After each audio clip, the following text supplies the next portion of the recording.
Hello, welcome to Hitchhiking Stars. I am Fernanda Paiva, and this is Transits Friday. So we're going to be having a look at what's going on from Friday today, the 14th of July, until next Friday, the 21st, which is my mom's birthday. So let's have a look. We're mainly talking about the new moon. So we've got a new moon now on the 17th, which is the exact same day when the nodes are shifting. So there are a couple of two big things this week. And we're also going to have a quick look at Mars opposite Saturn, which will be happening this week, and discuss a little bit of the preparation for Venus retrograde. So this is also going to be about to happen this week. Not quite this week, but it is about to happen. So we're sort of, Venus will already reach the degree that's going to be stationing to go retrograde. So I'll also cover a little bit of that. And in the meantime, tell me what's going on for you as a little catch-up Friday as well, as per. I love it. Even though some people says, don't talk about your life. Well, I don't care about your opinion. So this week has been very busy, very tiring. So I had my graduation last Friday, and it was great. It was like a proper coronation of an era, really. I feel very accomplished, but also a little bit lost. Like I kind of want to do a doctorate now. I want to like continue. Yeah, I can't seem to be able to stop studying, I guess. I don't know. It's too early though. I'm still deciding on what to do.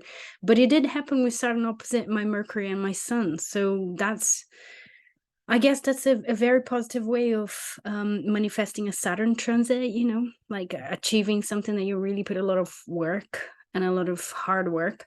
But also, I have to say, I feel very physically tired. So that's another side of a Saturn transit to our Sun and Mercury, I guess, and Mars as well. Yeah, so I've moved again. You can see a different background. So I'm in Tavistock now, and I'll be here for about 5 weeks or something. So looking after a cat, so having a bit of cat allergy as well. And I guess that's kind of contributing to the sense of tiredness. But what about you? What's been going on for you? What's happening? How did you feel this week? Did you notice anything like for the build up of the new moon that we headed to? I definitely tend to be aligned with the moon and feel the sense of tiredness that the new moon reflects. And usually my menstrual cycle is also aligned with it. So, you know, I feel very tired. I mean, now I'm recovering my energy, so sort of like coming back to me. Anyhow, let me know in the comments what's going on, how you're feeling. I love to hear from you, and I'm really intent to build a little community here, a safe space where we can actually be very personal. I mean, as personal as we want to be within boundaries, but yeah, to be very personal and safe, to exchange and to be supportive of each other's journeys, really. I mean, this is constructive astrology, and it's all about being supportive of your growth at your own pace and realizing that life happens in cycles. So sometimes, you know, part of the cycle is to retreat and to rest, and this can be very challenging in our society where you have to be like productive constantly 24/7. All right, anyhow, this is the chart for this week. I mean, this is the chart for today, Friday the 14th, and we can already see the build up from Mars in Virgo. So Mars at 2 degrees Virgo here, and Saturn at 6 degrees Pisces. So it's coming to that opposition, which is one of the main transits I want to talk about, but not just yet. So for the weekend, we're going to have the moon in Cancer already, sort of coming to encounter that sun. And because of Mars opposite Saturn as well, and the Venus coming to the degree where it's going to retrograde, I would imagine that this is a perfect weekend for resting, to have, you know, it's a perfect weekend for a sort of a low-key weekend if you can have it.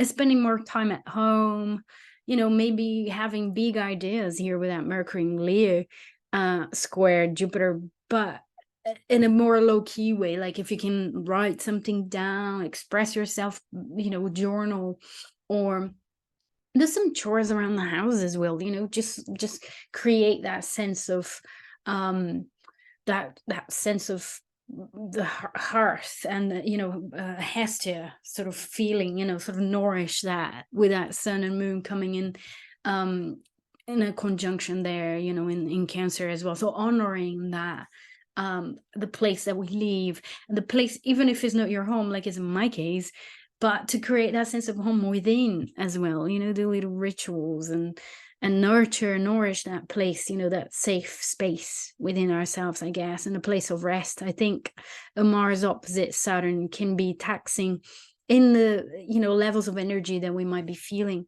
So it's great for resting. So I think this weekend can be very low key in that way. So this is Sunday, and we still, with those aspects, and also, with the nodes about to shift. I think there is a sort of last chord of, the lunar nodes in Taurus and Scorpion is sort of like tying up some knots, finishing something, and this sense of the beginning that the new moon reflects, but also the nodes also are reflective of. So here we come, boom, Monday. And that's when we have the new moon. It will be at 24:55 minutes of arc. So it's very close to the 25th degree as well. So find where that's falling in your chart. Where is the 25th, 24th degree of Cancer? Because this is going to be saying something about this new cycle, about this new beginning there for you. And I really feel, it's close to an opposition with Pluto, not exact, Pluto's a 29, so there is a sense of intensity that this new cycle might be reflective of, but also with a sextile to Uranus and a trine to Neptune. So there's some big themes here, because the outer planets are so present in the chart of this new moon that we could be dealing with during this new cycle. Something about finding the sense of inner security, the sense of security within ourselves, and a new beginning around roots, home, putting roots down, and all of that. And it might be symbolic rather than actual, you sort of moving into a new home or anything like that, but it does have that feeling of a new sense of home within, something that we're able to co-create here with the universe, or something, something that we can begin now and set intentions for. With this new moon in Cancer, something about our sense of security and what we need in order to feel secure as well, because that's what, Cancer is also about.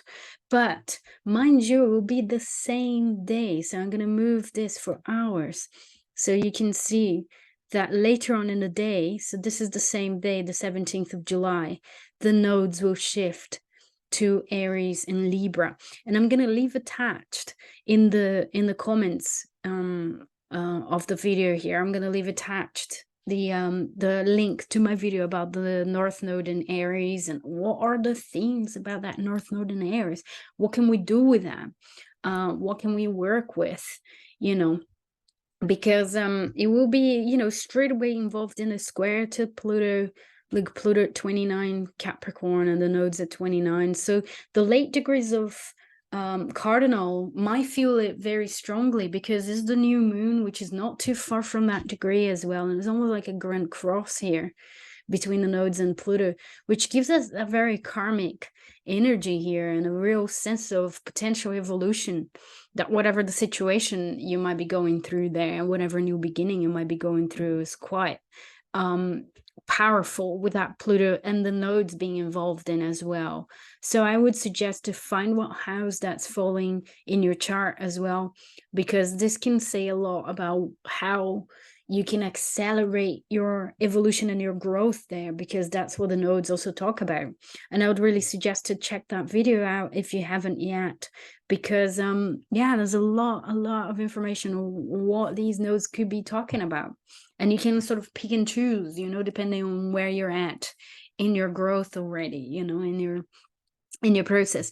But the new moon will be a very special day, because of the nodes also shifting signs and giving this very strong karmic sense, of moving ahead, leaving something behind, and especially with that Pluto there as well, the sense of death. something dying in our lives, something really being left behind here. And we can really meditate, if we can use the weekend, you know, the sort of chilled weekend, to prepare ourselves to this big shift that will be happening on Monday, then even better, you know, even better that we can do that and sit in a quiet space, if we can, to to formulate, to feel it, to I don't know, to have this sense of where we want to be, where we want to go in our achievements, but also in our action taking, because it's cardinal, you know, a lot of cardinal signs connected with this new moon, with this with the nodal shift as well. And something about the sense of emotional security, you know, how can we achieve, how can we take actions here, let go of what we're supposed and what we should be doing, but actually do what gives us this sense of nourishing.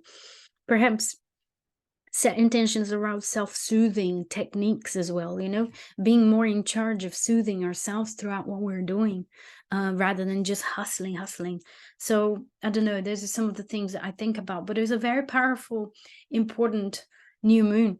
And also Venus at 28 degrees Leo will be forming a trine to that north node in Aries. So there's something about the Venus, and Venus will be in the exact, you know, degree. 28 degrees is the degree of Venus turning retrograde. So we're really kind of getting ourselves ready for that retrogradation, because Venus will be really slowing down this week to move backwards, you know, and it will be a video, in fact, on Monday coming out, 17th of July, the day of the new moon, at 17:17 UK time. I just thought it was so auspicious, 17, to put this video out about Venus. It's all about Venus. There's a lot of themes and exploration here of what Venus can mean astrologically, which is a part one. And then part two will be Venus in the houses based on the ascendant as well, which will come out later. I'm not sure which day after this Monday. But anyhow, there is this trine with the North Node here, which I think, again, is a little bit karmic, and it talks about our values, right? Somehow getting a little bit more in touch with our values, which will be the key element of these Venus retrograde. So something about evolution, something about getting in touch with Venus during this new moon as well, that will be very powerful. All right. So this is this is one of the highlights of this week that I really wanted to talk about. You know, the new moon, the nodes shifting, the sort of grand square, grand cross, if we involve, you know, the nodes, and I do consider nodes super important, that we can include in our prayers and our intentions in this Monday, because there's a real kickstart. It's like a portal that's opening a real kickstart of something very important, very major there. So I'll leave the link to the video about the nodes if you want to have a look. I think is well worth it. And then the next, you know, aspect that I really want to talk about, look, the day after of the new moon, and obviously during the new moon, is already coming close the orb of this opposition between Mars and Saturn. And this is Tuesday the 18th. So we've got Mars at 5, Saturn at 6, and then Wednesday 19th, and then Thursday the 20th. That's when the opposition will be exact. So, you know, Monday, Tuesday, Wednesday, Thursday, this week, man, will be very powerful within orb, this opposition between Mars and Saturn. Now, the opposition between Mars and Saturn is known as sort of a frustrating energy, something that we're trying to do when we're sort of hitting a brick wall, you know. It's like it's not going at the pace that we would like it to go. It's something that's like, come on, you know, we're trying to make things go. But keep in mind that this is a new moon week, so it's okay if things are going a bit slower than normal. Take these opportunities to rest, to retreat, to rethink things, to you know, make sure that you're really accessing your strategies as well, which is the theme of that full moon in Capricorn, you know. But these opposition has something to do, and I love to think about astrology in terms of cycles within cycles, and etc. And these opposition is a culmination of something that's happened in April. So on 5th of April 2022, we had a Mars-Saturn conjunction at 22 degrees Aquarius. So where did that conjunction fall in your chart is the beginning of this culmination that we seeing here now, you know, of that Mars opposition Saturn. So try to think about that conjunction and what was going on in early April last year for you, because this is the culmination, you know, of that. And if we think about Mars Saturn at best, it is about harnessing our willpower. It is about persistence, discipline, you know, discipline for that Mars energy, you know, because Mars energy without discipline can be quite fire and burn out and just, you know, destroy things, or, you know, not have the patience to really go through with it and to stay with it, etc. So imagine that Saturn can lend a lot of patience to that Mars, and that's the Mars Saturn at best. And this is constructive astrology right here. I'm trying to brainstorm positive ways for us to express these energy. Now, because the combination is an opposition, we might be feeling frustrated about where we headed and that it's not working, but it is. Something underneath is happening, and it's sort of showing us, or it will be showing us when that Mars trines Jupiter later on, you know, that growth is possible. And growth will be possible in a more stable, in a more paced, in a sort of an earthy way as well, when that Mars trines Jupiter in the earth, you know, sign. So we can produce something, we can get fruits that will be actually, you know, tangible. But with the opposition during this week, we might bump into limitations. But try to think about what happened in early April 2022, because that's when this cycle kind of happened. Yeah. And there are other phases of this cycle, but I think it's too much information. I'll focus on the beginning of that cycle, April 22. What was going on there? Where is 22 degrees Aquarius? Because this is the combination now. So where is 6 degrees Virgo, 6 degrees Pisces? Does it pick up anything in your chart? Because that will give you more clues. You know, the more acquainted you get with your chart and the degrees of your chart, then the more you're going to be able to personalize these interpretations, okay? And use these transit Fridays in a more precise way for your own benefit, to prepare yourself for the week ahead. All right? So that's it. This is the 21st of July, which we'll be talking about next week. So I hope you have a wonderful new moon. And you managed to take some time off, you managed to rest during this weekend, so you can prepare yourself for the, you know, for the intentions on Monday, because this is such a powerful new moon. And then you can have some quiet time to really have a vision of where you want to be during this cycle, and how you want to use this nodal energy as well in the shift, and you know, all for your growth and to your benefit, so you can have the beautiful life you want to have. All right, you deserve it. So have a wonderful weekend, and I will see you all next week. Bye bye now.